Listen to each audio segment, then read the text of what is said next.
মানহা কি এনেছো এটা? এই ঠান্ডার ভিতরে আইসক্রিম আনছো?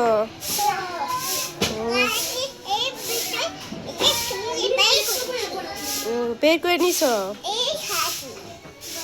আইসক্রিম মজা লাগে। এই যে দেখেন গাইস, পিছনে সামনে জায়গা থাকা সত্ত্বেও ওকে পিছনে বসাতে হয়, কারণ ও সাইড দিয়ে বসবে। আইসক্রিম খুলো।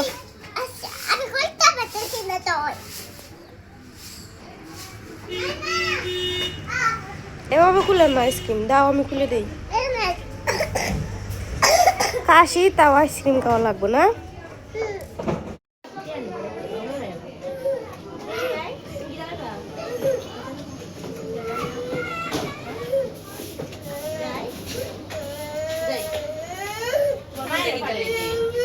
কি মান না কসকস করে আইসক্রিম খাইতেছ? আইসক্রিম কিরকম মজা?